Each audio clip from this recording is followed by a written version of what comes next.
Jesi li čuo za mene, Mihaela Arkanđela? Nisam samo anđeo. Mene je Bog izabrao da vodim nebeske vojske, da se suočim sa zlom. Od davnina sam se u Svetom pismu pojavljivao kao ratnik svjetla. Nisam došao svojom voljom, već sam poslan direktno s prijestolja Svevišnjega. Braniti pravednike i boriti se protiv tame. A tu misiju još uvijek ispunjavam. Moje prvo pojavljivanje u Svetom pismu je u Danijelovoj knjizi. Božji narod je bio u nevolji, bez nade. Ali nebo čulo. A onda su me poslali. Prorok Danijel imao je viziju mene, Mihaela, moćnog princa. Nisam poslan da gledam, nego da djelujem. Ušao sam u duhovnu bitku boreći se protiv nevidljivih sila koje su tlačile vjernike. Moja misija, zaštititi van koji pripadaju Gospodinu. Nisam samo još jedan među anđelima. Zovu me knezom nebeskih vojski. Kad ustanem, to je zato što se Bog kreće u snazi. Anđeli ratnici slijede moje vodstvo, i to ne zbog moje zasluge, već po nalogu Svevišnjega. Moj mač blista pravdom, a duša moja gori od revnosti za volju Božju. Zapovjedati znači služiti.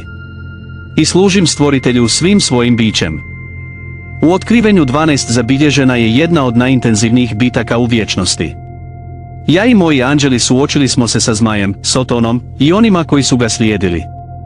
Bio je rat. Bio je to pad. Bili su zbačeni s neba, poraženi. Zlo nikada ne može prevladati kada Bog vlada. Ta je bitka bila objava. Svjetlost pobjeđuje. Uvijek. Ali moja misija nadilazi rat. Ja sam također zaštitnik onih koji se uzdaju u Boga. Kad moliš, kad se nađeš pred iskušenjima ili teškim danima, mogu biti tamo. Ne biti viđen, nego djelovati. Ja sam čuvar onih koji ostaju postojani, čak i kad se čini da se sve ruši. Ako pripadaš Gospodinu, borit ću se za tebe. Ne djelujem svojom voljom. Svaki moj pokret vodi Božji glas. Moja misija je jasna, zaštititi, oduprijeti se zlu i osigurati napredak nebeskog plana. Ne oklijevam. Kad Bog govori, ja ga slušam. Ja sam duhovni štit, poslan u vrijeme nevolje. I ostajem čvrst, sve dok postoji pravedna osoba koju treba zaštititi. Ne djelujem svojom voljom. Svaki moj pokret vodi Božji glas. Moja misija je jasna, zaštititi, oduprijeti se zlu i osigurati napredak nebeskog plana. Ne oklijevam. Kad Bog govori, ja ga slušam. Ja sam duhovni štit, poslan u vrijeme nevolje. I ostajem čvrst, sve dok postoji pravedna osoba koju treba zaštititi. Moje ime? Michael. I nosi pitanje koje je ujedno i bojni poklič. Tko je kao Bog? Ovo nije samo rečenica. To je podsjetnik.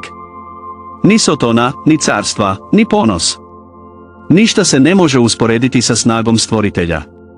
Svaki put kad se moje ime proglasi, odjekuje ova istina. Samo je Bog suveren. Na kraju vremena, moja misija još nije gotova. Biblija otkriva da ću biti prisutan na velikom konačnom sudu. Vodit ću pravednika u vječnost. A ja ću zlo odvojiti za sud. Neće biti zabune. S pravdom i jasnoćom opet ću ispuniti ono što mi je povjereno. Možda se pitate, glumi li Miguel i danas? Da. Moja misija nije gotova. Još uvijek se borim, još uvijek štitim, još uvijek se odazivam pozivu neba. Kad moliš, kad plačeš, mogu me poslati. Čak i ako me ne vidiš, mogu biti tamo, braniti zlo i jačati vašu vjeru. Ako vas je ova poruka dotakla srca, pretplatite se na kanal, aktivirajte zvono i podijelite je s onima kojima je potrebna božanska zaštita. I odgovori mi ovdje u komentarima, vjeruješ li da postoje anđeli koji se bore za tebe? Napiši da ili ne. Otkrijmo snagu neba zajedno. Ne tražim slavu za sebe. Ja sam primjer vjernosti, hrabrosti i poslušnosti. Služim Božoj volji svim svojim bićem. A ti, koji živiš svoje svakodnevne bitke, niste sami. Budite čvrsti. Borite se dobrom borbom. Jer isti Bog koji me šalje, Bog je taj koji te održava. Ja sam Michael, onaj koji te brani. Možda ste čuli za mene, neki me zovu arkanđelom, drugi nebeskim princem. Ali ono što malo ljudi zna, je da moja misija nije osobna slava. Radi se o zaštiti onih koji pripadaju Svevišnjem. Radi se o borbi u ime ljubavi, istine i pravde. Od početka sam bio postavljen za vođu Božih vojski. Ne zato što sam najjači, nego zato što sam pozvan da slušam, da služim i da se borim. Da, ja sam ratnik, ali ne bilo kakav. Ja sam duhovni ratnik, obučen na nebu za borbu protiv sila koje ljudske oči ne mogu vidjeti. Može vidjeti.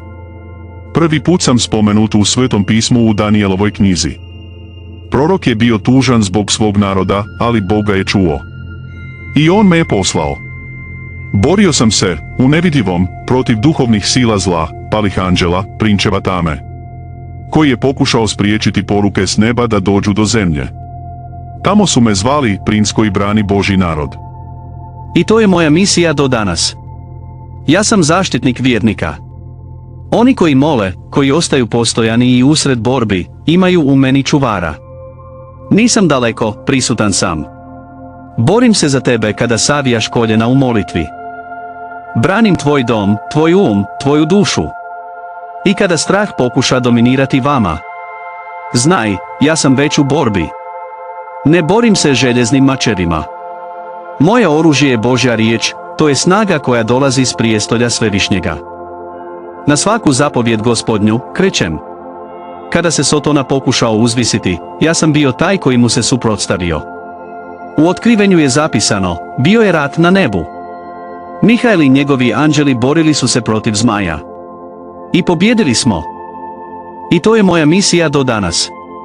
Ja sam zaštitnik vjernika. Oni koji mole, koji ostaju postojani i usred borbi, imaju u meni čuvara. Nisam daleko, prisutan sam. Borim se za tebe kada savijaš koljena u molitvi. Branim tvoj dom, tvoj tvoju dušu. I kada strah pokuša dominirati vama. Znaj, ja sam već u borbi. Ne borim se željeznim mačevima. Moje oružje je Božja riječ, to je snaga koja dolazi s prijestolja Svevišnjega. I zato se nastavljam boriti. Jer zlo nikada neće imati zadnju riječ. Ja sam Mihael, sluga Svevišnjega, branitelj pravednih i ratnik svjetla. A sada, pođi sa mnom. Jer danas ćeš otkriti snagu onoga koji hoda uz mene, glasnika nade. Gabriela. Zato esi nastavil jamboriti. Jer zlo nikada neće imati zadnju riječ. Ja sam Mihael, sluga Svevišnjega, branitelj pravednih i ratnik svjetla. A sada pođi sa mnom. Danas si otkriti snagu onoga koji hoda uz mene, glasnika nade. Gabriela. Ako vas je ova poruka dotakla srca, pretplatite se na kanal, aktivirajte zvono i podijelite je s onima kojima je potrebna božanska zaštita. I odgovori mi ovdje u komentarima, vjeruješ li da postoje anđeli koji se bore za tebe? Napiši da ili ne. Otkrijmo snagu neba zajedno.